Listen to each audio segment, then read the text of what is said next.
Welcome to a Stinky Halo News Roundup. We had to change the name to appeal to a broader audience. Anyway, we have a lot to talk about this week, so shut up and let's go. So, Season 3 came out. How are you all liking it? It's good, right? Well, don't worry, I won't go over the super basic things like the fact that there's 3 maps. Instead, I'll go over the very obscure details that nobody in the community has noticed. Just like how there's a new main menu. Did you know that? I don't think you did. Behemoth got updated. It's got some rocks now. Oh, also, it's not in quick play anymore. Actually, quite a few maps and modes have been taken out of quick play in Big Team Battle, Empyrean, Argyle, Bazaar, Behemoth, Streets. I don't think I played on any of those this season, let me tell you. I've played a lot. In other news, the story is actually interesting this season. Our boy Din got off the table, Oasis is part of the storyline, and a weird door on live fire has been blown up. The grenade took paint off the door to reveal an Oni symbol on it. Now, if you go up to the door in-game, you can hear that it's making some weird noises. Also, if you play on maps with the game mode Escalation Slayer, parts of the map in Skybox will just go red for some reason, including the door. Personally, I've seen it on Livefire and Cliffhanger, but apparently it's on Streets and Bazaar and other maps. Now, the community has speculated that this is Aratus hacking the Spartan training simulation. Many people have also speculated the significance of the door. In literature, a door is a sign of imprisonment. Now hear me out. What if cross-core customization is imprisoned behind the door? Speaking of cross-core, last season some coatings got leaked for Season 3 and some were for each and every core. Now, the community was pretty hyped for this. We were finally getting cross-core coatings for every core. Was this the triumphant arrival of cross-core? Were they slowly adding colours to each of the armor cores? Well, yes and. You see, in the Battle Pass, there's a coating for the Mark 7 called the Stinky Striker or something, and a few tiers later, there's the same coating for Mirage. In the store, as of the time of recording this, there's a coating for 500 credits. And at first you might think, meh, it has to be for all the cores. Surely that price, it's got to be for all the cores. Well, you are incorrect, my friend.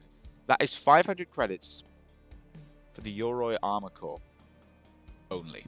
And it gets worse. Somebody found out that the exact same coating exists for the Mirage armor core too. So technically, you can use armor coatings across different cores.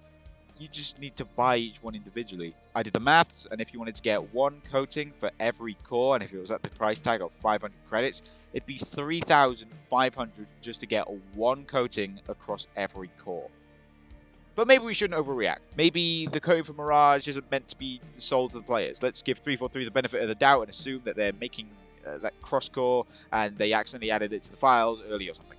There's currently no evidence that it will be sold. However, why are they making more? More coatings, more helmets, more cores, which would be fine if the new stuff was cross-core, but it's not. I don't understand if they're trying to make everything cross-core, why aren't they automatically making the new stuff cross-core? They are literally just making more work for themselves in the future. Unless cross-core has been secretly cancelled. Okay, there's no proof that it hasn't. It just seems weird to me why they do this. Also, some of the store prices are wacky and weird. Currently, the only thing that I think is fairly priced this season is the Aquahex bundle and the sensor link coatings for the Tank, Bandit, and Wasp. Anyway, ran over. We have a new segment for the show now. It's called Door Update. We have Mirage Craig out in the field currently studying the door as we speak. Over to you, Mirage Craig. Thank you, Mark 7 Craig. I'm currently on live fire observing the door. So far, no changes. However, I heard that apparently using the fourth version of Livefire, you can go through the door and behind it is nothing. What were you expecting, my guy? This door won't do anything until May, probably. Whatever, that's it for this week's door update. Alright, Mark 7 Craig, back to you in the studio. Thank you, Mirage Craig. Now let's see what the community did this week. Infinite Forges is releasing a Doom map soon. That's cool. People are still complaining about something. Alright, cool. Ooh. After over a year of work, Sodaz has finished their SFM Halo animation, remember. I recommend you go check it out, it looks great. Also, someone in the community found Infection as a custom game, so now you can play an early version of the Infection game mode. That doesn't work properly. Now, onto another section. Bug review. So, here's all the bugs that I've discovered and heard about this week. Menu not fully loading, Oasis having weird geometry, the Wasp has gun jamming, FPS drops in the customization menu, crashes in the customization menu, Butler still randomly becoming your AI sometimes, my bookmark still often save, previously on Halo Infinite, FOV gets randomly reset, settings randomly reset, I had a weird T-sync shot with my sniper once, and that's all I can remember.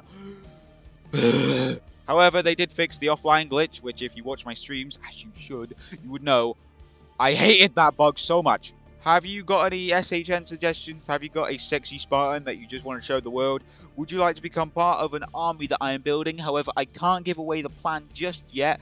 Well, join my Discord server, link in the pinned comment. Also, follow my Twitter. Just piss off.